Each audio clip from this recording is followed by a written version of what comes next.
General Bipin Rawat, देश के पहले चीफ ऑफ डिफेंस स्टाफ, इनका नाम कौन नहीं जानता। दोस्तों आज के वीडियो में यही बात करने वाले हैं कि चीफ ऑफ डिफेंस स्टाफ का ये पोस्ट जो क्रिएट किया गया, वास्तविकता में इसकी क्या जरूरत थी और सीडीएस के क्या क्या रोल्स रिस्पॉन्सिबिलिटीज होंगे या होते हैं जिसकी बहुत आवश्यकता थी कारगिल युद्ध के बाद। दोस्तों 99 में जब इंडिया पाकिस्तान के बीच में कारगिल युद्ध हुआ और उस युद्ध के बाद में एक रिव्यू कमेटी बनी जिसका नाम था कारगिल वार रिव्यू कमेटी। इस कमेटी ने ये रिकमेंडेशंस दिए कि देश में एक सीडीएस अपॉइंट होना चाहिए जो कि तीनों ही आर्म फोर्सेस के जो चीफ है उनको सही एडवाइस दे सके, साथ ही साथ वो सीडीएस जो है वो गवर्नमेंट को भी सही डायरेक्शन में गाइड कर सके, क्योंकि एक अनुभवी व्यक्ति ऐसा हो जो डिफेंस प्रोक्यूरमेंट में एक अपना बड़ा रोल प्ले कर सके। तो दोस्तों आइए स्टार्ट करते हैं आज के इस वीडियो को, जिसमें हम बात करते हैं introduction to chief of defence staff. तो दोस्तों चीफ ऑफ डिफेंस स्टाफ एक 4 स्टार ऑफिसर का पोस्ट होता है और मिनिस्ट्री ऑफ डिफेंस के अंदर एक डिपार्टमेंट क्रिएट किया गया है जिसका नाम है डिपार्टमेंट ऑफ मिलिट्री अफेयर्स के ये हेड होते हैं। साथ ही साथ दोस्तों देश के पहले chief of defence staff general Bipin Rawat sir रहे हैं। करंट सीडीएस जो है हमारे जनरल अनिल चौहान सर हैं। सीडीएस जैसे मैंने आपको पहले बताया डिपार्टमेंट ऑफ मिलिट्री अफेयर्स को लीड करते हैं और ये मिनिस्ट्री ऑफ डिफेंस के अंतर्गत एस्टेब्लिश किया गया 5वां डिपार्टमेंट है। दोस्तों इसके अलावा पहले से ही department of defence, department of production, department of research और डिपार्टमेंट ऑफ मिलिट्री वेलफेयर ऐसे चल रहे थे। ये 5वां डिपार्टमेंट है। अब बात करते हैं दोस्तों कि बैकग्राउंड क्या है। तो जैसा मैंने आपको बताया कि ग्रुप ऑफ मिनिस्टर्स की कमेटी बनी थी जो कि कारगिल वार के बाद बनी थी। उन्होंने भी सजेस्ट किया कि आप सीडीएस नियुक्त कीजिए। इस रिकमेंडेशन के बेसिस पर 2002 में एक बीच का पद जो है जिसको कहा जाता था डिफेंस स्टाफ, है ना, इंटीग्रेटेड डिफेंस स्टाफ की नियुक्ति भी हुई। परंतु उसके बाद में 2012 में नरेश चंद्रा कमेटी बनी और इस कमेटी ने कहा कि भाई permanent chief of defence staff होना चाहिए, तभी जाकर के बात आगे बनेगी, तभी जाकर के हम मिलिट्री के अंदर जो एडवांसमेंट करना चाहते हैं वो एडवांसमेंट हो पाएंगे। उसके बाद में 2016 में एक और कमेटी बनी लेफ्टिनेंट जनरल डीबी सेकटकर सर के नेतृत्व में और उस कमेटी ने कहा कि सीडीएस की बहुत सख्त आवश्यकता है, सीडीएस बनाई बनाई। तो सेकटकर साहब के इस रिकमेंडेशन के बाद 2019 में इस पोस्ट को क्रिएट किया गया और उस 2019 में जब इस पोस्ट को क्रिएट किया गया तो फिर 31 दिसंबर 2019 के दिन देश को पहले चीफ ऑफ डिफेंस स्टाफ मिले जो थे हमारे स्वर्गीय जनरल बिपिन रावत साहब। अब देखते हैं कि इनका रोल क्या क्या है। तो सबसे पहले तो मैंने जैसा आपको बताया कि डिपार्टमेंट ऑफ मिलिट्री अफेयर्स के हेड होते हैं, उसके सेक्रेटरी होते हैं और इनका मेन काम है इंश्योर करना जॉइंटनेस इन ट्रेनिंग के अंदर जॉइंटनेस, साथ ही साथ लॉजिस्टिक्स और प्रोक्यूरमेंट को इंश्योर करें। दोस्तों सबसे बड़ी जो चीज़ है आज की तारीख में कि इंडियन आर्मी के ट्रेनिंग सेंटर्स अलग हैं, एयरफोर्स के अलग हैं और नेवी के ट्रेनिंग सेंटर्स अलग हैं।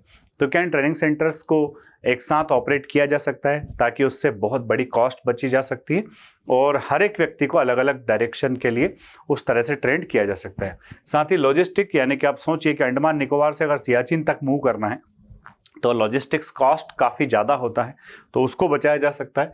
साथ ही साथ जो एडवांसमेंट ऑफ टेक्नोलॉजी के अकॉर्डिंग जो प्रोक्यूरमेंट की आवश्यकता लगती है उस प्रोक्यूरमेंट को कैसे फास्ट किया जा सकता है। तो सीडीएस जो है इन्हीं को permanent chairman of the chief of staff committee बनाया गया। दोस्तों चीफ ऑफ स्टाफ कौन होता है?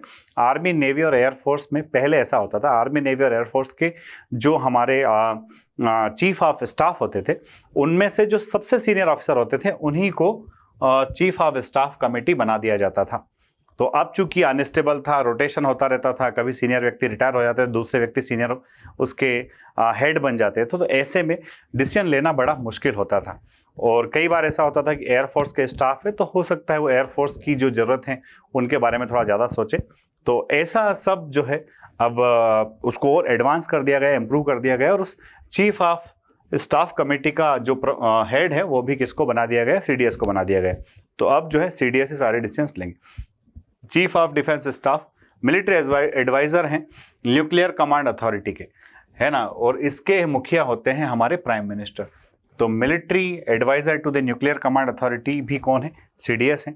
साथ ही साथ इनका मेन फोकस होता है coordination, not direct military command over the services, कि ये सिर्फ कोऑर्डिनेशन का काम करते हैं, ये तीनों ही सेनाओं के किसी भी हेड को डायरेक्ट कमांड नहीं दे सकते। ये सीडीएस के रोल हैं दोस्तों। अब इसके बाद हम बात कर रिस्पॉन्सिबिलिटीज ऑफ द सीडीएस की। तो इनकी रिस्पॉन्सिबिलिटीज में सबसे पहले रिस्पॉन्सिबिलिटी है administer cyber and space tri services organisation. तीनों सर्विसेज की जो ऑर्गेनाइजेशन हैं साइबर और स्पेस को लेकर के, ये उसको एडमिनिस्टर करते हैं। साथ ही साथ procurement and capital acquisition proposals, procurement का काम करते हैं और जो कैपिटल एक्विजिशन है उसके प्रपोजल्स को ध्यान से देखते हैं। ध्यान से समझने वाली बात यह है, जो कैपिटल एक्विजिशन है इसको खरीदने की जिम्मेदारी अभी भी डिपार्टमेंट ऑफ डिफेंस के पास ही है, पर ये प्रपोजल जो है वो सीडीएस के हाथ से ही होकर के गुजरता है। साथ ही साथ ये प्रमोट करते हैं इंडिजिनस इक्विपमेंट का, कि भाई घरेलू जो बने हैं उन्हीं का ज़्यादा से ज़्यादा इस्तेमाल किया जाए। ऑप्टिमाइज बजटरी एलोकेशंस, कि कहाँ किस को कितने बजट की आवश्यकता है उस हिसाब से सीडीएस जो है बजट के एलोकेशन में बड़ा रोल प्ले करते हैं। Ensures combat capability reforms and evaluates military plans, तो कॉम्बैट कैपेबिलिटी रिफॉर्म्स करना और साथ ही साथ मिलिट्री प्लान्स को इवेल्युएट करना, ये सब जो है रिस्पॉन्सिबिलिटीज में आता है सीडीएस की। अब आगे अगर हम बात करें कि सर्विस कंडीशन क्या है, तो सीडीएस जो है 65 ईयर्स की एज तक सर्विस कर सकते हैं और साथ ही साथ जब ये रिटायर हो जाएंगे तो उसके बाद ये किसी भी गवर्नमेंट ऑफिस को होल्ड नहीं कर पाएंगे। दो बड़ी शर्तें हैं सीडीएस के सर्विस कंडीशन को लेकर के। अब इनको जो मैंडेट दिया गया है उसमें क्या क्या है, सबसे पहली चीज की need address the complexity of modern warfare with an integrated approach. आज की तारीख में जिस तरह से वॉरफेयर कॉम्प्लिकेटेड होता जा रहा है तो उसके सारे इंटीग्रेटेड अप्रोच को एड्रेस करना।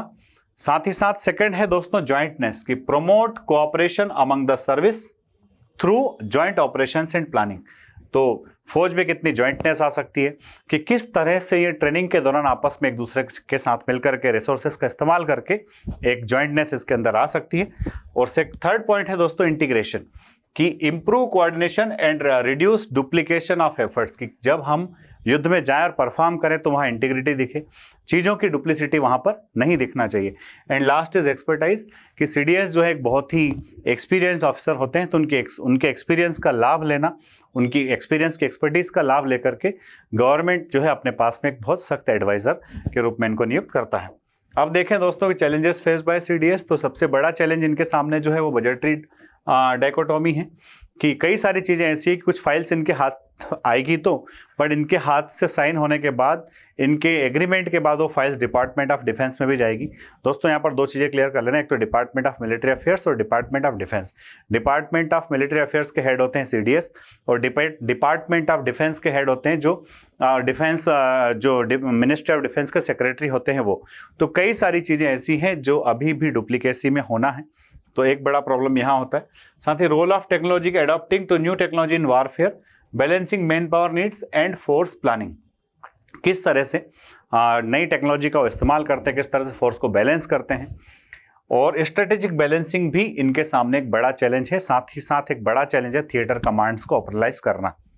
दोस्तों अगर आगे हम बात करें कि क्या कंक्लूजन इससे निकलता है, तो सीडीएस जो है central to enhancing the joint functioning of India's military की जॉइंट फंक्शनिंग हो, ये सबसे पहला टारगेट है सीडीएस का। इंटीग्रेशन, कोऑर्डिनेशन एंड एक्सपर्टीज जो है वो इनके चैलेंजेस का मेन पार्ट है, ये सब लेकर के आना। और साथ ही साथ इंडिया जो है उसकी डिफेंस की जो ताकत है उसको वर्ल्ड लेवल पर उस तरीके से मजबूती के साथ प्रस्तुत करना सीडीएस के मेन रोल्स में से एक है। दोस्तों वीडियो अगर आपको अच्छा लगा हो तो इसको लाइक शेयर सब्सक्राइब करना ना भूलें। जय हिंद, जय भारत, इंकलाब जिंदाबाद, भारत माता की जय।